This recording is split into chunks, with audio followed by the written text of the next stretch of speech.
I was already in the elevator when my phone buzzed. The lobby doors were closing. The building was behind me. I had my box of things under one arm, the small cardboard kind they give you when you clear out a desk, sized exactly for the amount of life you're allowed to accumulate at a job. And I had said my goodbyes and shaken the hands and done the thing where you tell everyone you'll keep in touch and mean it about maybe 3 of them. She had been last. She had hugged me the way you hug someone when the hug is doing work the words aren't. Both arms, no performance, just held. For a moment longer than a work goodbye requires. Then she stepped back and said, "Good luck," in a voice that was doing something careful, and I said thank you for everything, and I meant more by it than I said, and the elevator opened and I got in. The doors were most of the way closed when my phone buzzed. One word, stay. I looked at it. The doors finished closing. The elevator went down. I wrote it to the lobby holding my box and my phone and the word, and then I wrote it back up. My name is Tom Asher. I was 33, a regional account manager for a mid-sized logistics company in Atlanta, the person responsible for keeping the relationships between the company and its larger clients functional and, when possible, genuinely good. I had been doing it for 6 years. I was good at it. I knew by year 4 that I would eventually leave it. The way you know a coat that still fits has started to belong to a different version of you. The offer that came in August was from a company in Nashville. Larger territory, better title, a salary increase that was significant enough that I had run the numbers twice to make sure I was reading them correctly. It was not a difficult decision logistically. The difficulty was not logistical. I had been in Atlanta for 8 years. The city had become mine in the way that cities do when you arrive young enough and stay long enough. Not nostalgically, just concretely. I knew where to go and what to expect when I got there. I had people. I had the specific orientation of a person who knows how their city works, which is a thing you don't notice you have until you're about to give it up. I had also, over 6 years at the company, accumulated one friendship that was in a category of its own. Her name was Dana Park.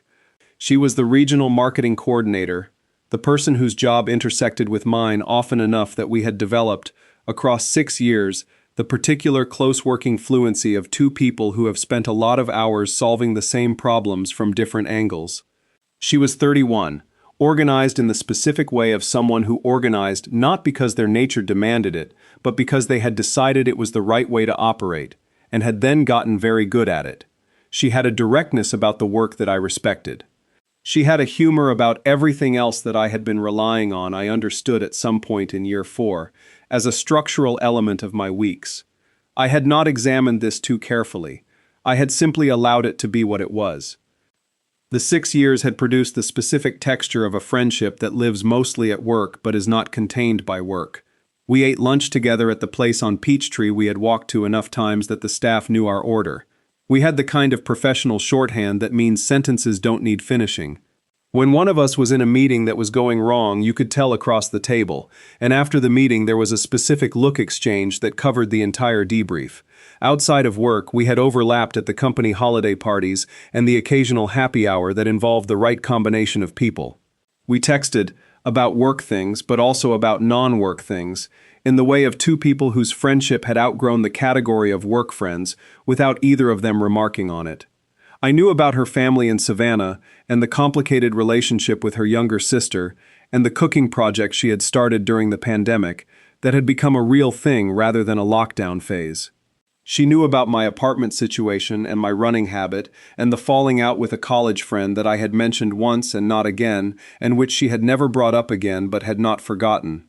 She was, when I was honest with myself about it, the person I talked to most. Not just at work, in general.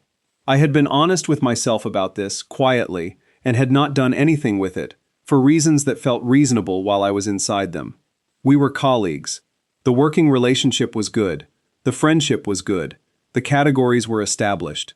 Moving something between categories, particularly in the direction I was contemplating, when I allowed myself to contemplate it, carried a risk that I had assessed in the same way I assessed most risks, carefully, and then with a slight conservatism in the final number, which meant doing nothing. The offer from Nashville had clarified something. I was leaving. which meant the working relationship and the category of colleague was ending, which meant I had spent 6 years using a reason that would no longer apply in approximately 30 days. I had realized this on a Tuesday and spent the following 3 weeks not knowing what to do about it. And then I was in an elevator going down and my phone had one word on it. I rode back up to the 7th floor. The elevator opened to the hallway I had just left. The office through the glass was doing its end of Friday thing. People gathering coats, the last emails, the particular energy of a workplace releasing into a weekend. I was standing with a cardboard box in the 7th floor hallway of a job I had just left, which was a situation I had not planned for. She was at her desk. She saw me through the glass before I got to the door. She stood up. I went in. I set the box on the nearest empty surface, someone's unoccupied desk, and I crossed the floor to her and she was standing at her desk with her hands at her sides, and her expression was the careful kind, the kind she wore when something mattered enough that she was being precise about it. I held up my phone, the word on the screen. "Okay," I said, "I'm back." She looked at the phone, then at me. "I wasn't sure you'd come," she said, quietly. "The elevator was most of the way down," I said. "I know," she said. "I sent it anyway." I looked at her. At the person who had texted one word and then sat with the not knowing of whether it would land. "Dana," I said. "Tom," she said. "Why didn't you say it before?" A pause, short. She'd been waiting for the question. "Because you were still here," she said. "And if I said it and it was wrong, you'd still be here, every day. And now I'm leaving." "Now you're leaving," she said. So the calculation changed. I thought about the 3 weeks since the Tuesday when I'd understood what the colleague category had been covering for. The careful assessment. The conservative final number. "I've been thinking about saying something for 3 weeks," I said. She blinked. "You have," she said. Not a question. Her voice doing something careful. "And I didn't," I said. "Same calculation you just described. Different direction." She looked at me for a long moment. Something working in her expression. The arithmetic of what I had just said, and what it meant, and what the last 3 weeks had been, for both of us, when they could have been something else. "We are both," she said slowly, "very careful people." "Professionally," I said. "Yes," she said. Then, "Which has been a problem." "Yes," I said. The office moved around us in the soft Friday afternoon way. Someone across the room laughed. The copier made its end-of-job sound. Ordinary things. There it was. We went to the place on Peachtree. Not because we planned to. It was where we always went, and neither of us suggested it. We just walked that direction and arrived, and the host sat us without asking whether we had a preference because he knew. The table was the usual one, the one in the back corner with the light that was better than the other tables because of the way the afternoon came through the window on that side. We had sat here enough times that it was ours without being claimed. She ordered the thing she usually ordered. I ordered the thing I usually ordered. And then we sat with the particular weight of 2 people who have been something to each other for 6 years and are now renegotiating the terms, which is not as precarious as it sounds when the foundation is already good, but is also not nothing. "Nashville," she said. "Nashville," I said, "in 30 days. "Is that?" She stopped. "Are you still going?" I looked at her across the table. "I haven't made any decisions in the last 20 minutes, I said, "except to come back up." "Okay," she said. "Are you asking me to not go?" I said.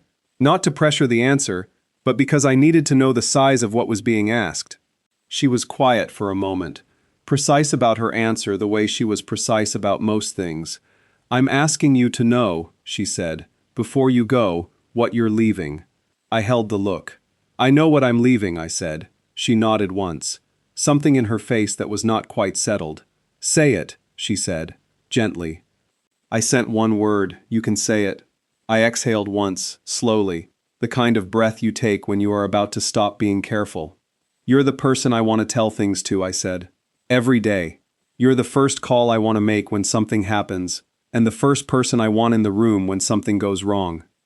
I have been using the word colleague like it meant something it stopped meaning somewhere around year 3, and I have been very careful and very stupid about it for longer than I would like to admit. She looked at me across the table for a long moment. Then she said, "Year 2.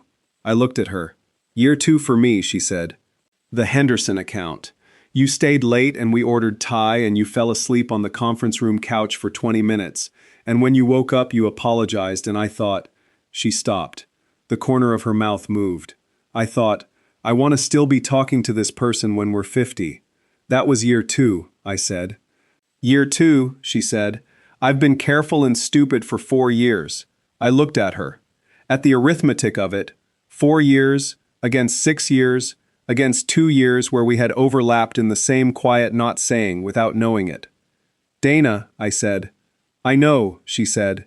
Nashville is a 4-hour drive, I said. I know, she said.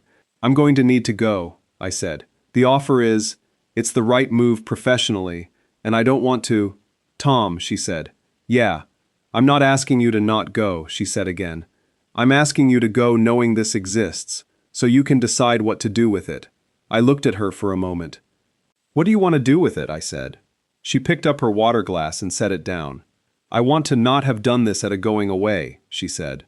I want to have done it in year 2, in the conference room, when you woke up from the couch. We can't go back to year 2, I said. No, she said.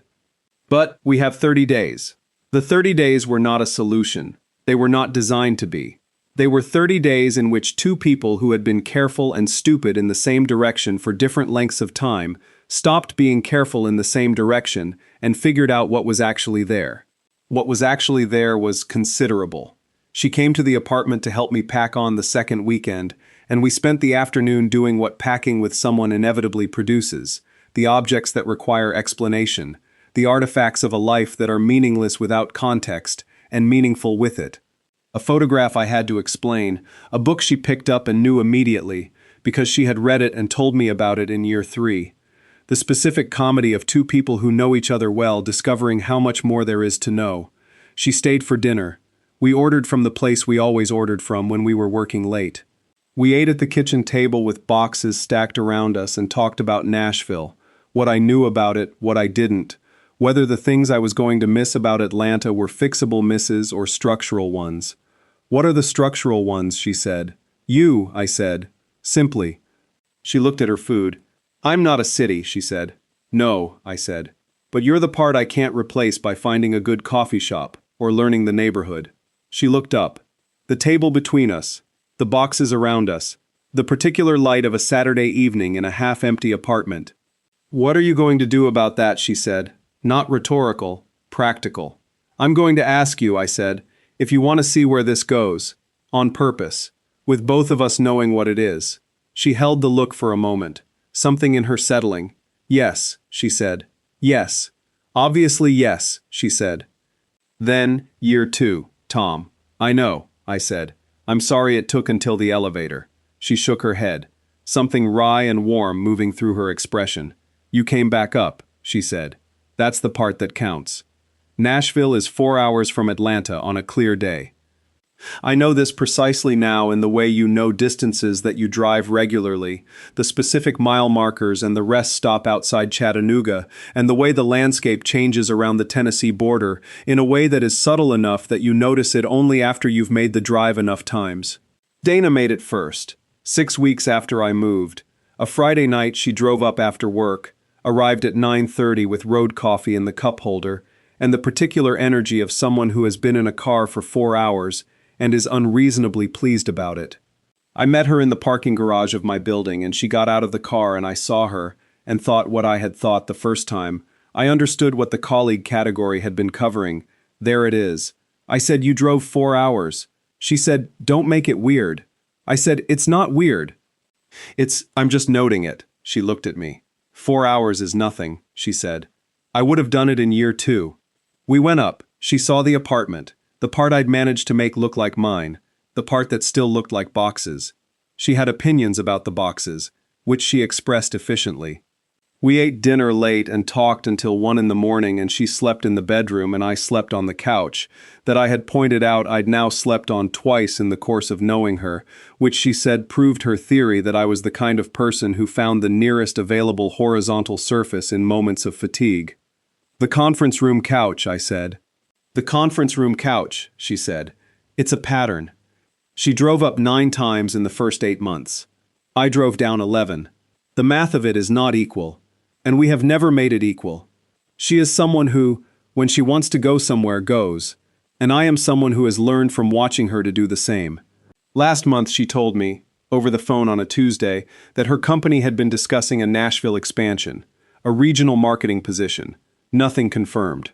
Early stages. She said it the way she said most things that mattered. Without performance, just the fact, the clean delivery of information she had decided I should have. I said, "How early?" she said. "Early enough that I shouldn't say more yet." "Okay," I said. "Okay," she said. Then Tom. "Yeah. Year 2, she said. I keep thinking about it. How different things would have been." I thought about the elevator. The box under my arm. The lobby doors closing and the phone buzzing and one word on the screen. "We didn't do year 2, I said. "But you sent the text." She was quiet for a moment. "You came back up," she said. "You sent the word," I said. "We both did something," she said. "We both did something," I said. A pause. The kind that between us had never needed filling. "Tell me about the Nashville expansion when there's more to tell," I said. "You'll be the first call," she said. "I know. She always is." Have you ever stood at the edge of leaving something, a job, a place, a version of your life, and realized, only because you were leaving, what you had been standing next to the whole time? And have you ever sent one word into the uncertainty of whether someone would turn around? Tell me your story in the comments. If this one found you at the right moment, leave a like, subscribe, and I'll see you in the next video.